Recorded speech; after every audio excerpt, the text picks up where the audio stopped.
the exciting things about organic vegetable gardens is being creative when it comes to building trellises. Many different kinds of vegetables require different types of trellising for support. For example, a dwarf bean and a climbing bean. We're here at the Organic Rooftop Garden at the Saxon Boutique Hotel, where we've had to be very creative in developing a lot of different wonderful looking trellises to accommodate these vegetables. I'd like to show you what they look like. Come with me.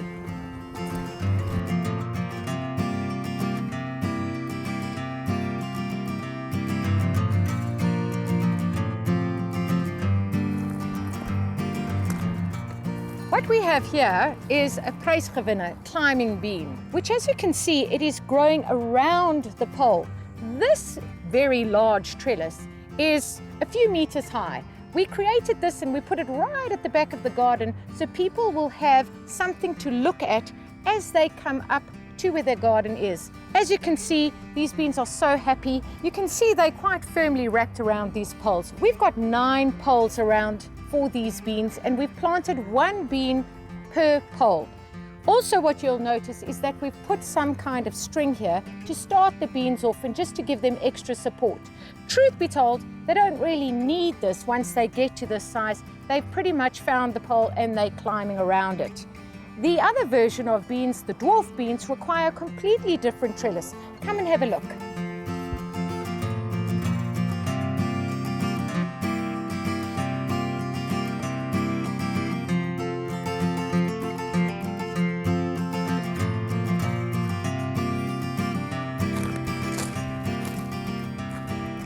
What we have here is a dwarf bean trellis.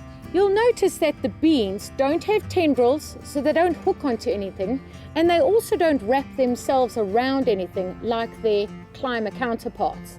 This is quite a simple thing to build. You can see we've only used 6 wooden sticks and of course string. The reason why your dwarf beans need support is that when they grow, they get kind of heavy with all the beans hanging off them and they tend to fall over. Their stems aren't that strong, so they can break. It's better to have trellising so that if they do fall over, they do have something there to support them. That's really important.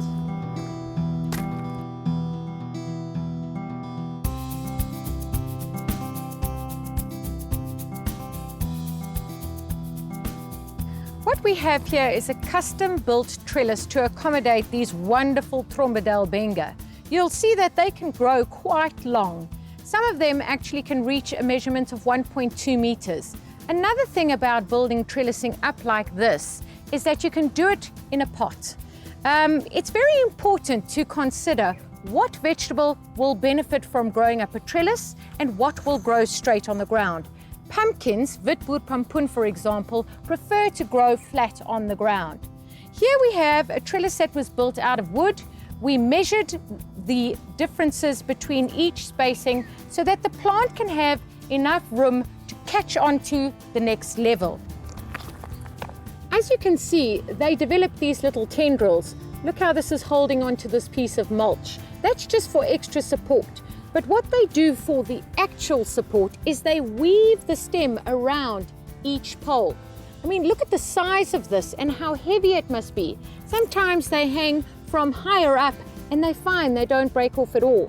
Remember, you can eat your pumpkin leaves, or in this case, your Trombedelbenga leaves. They're delicious.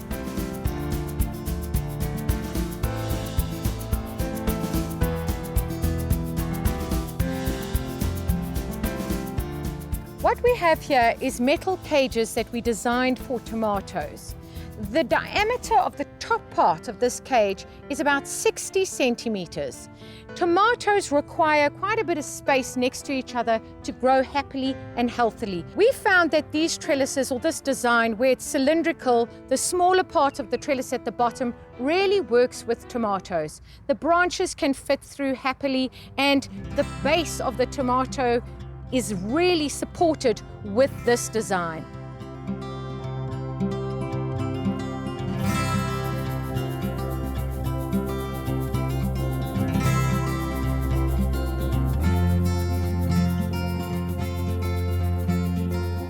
We've given you some great ideas with trellises here today. Why don't you go onto the internet, Google different ideas, be creative, and enjoy creating your own.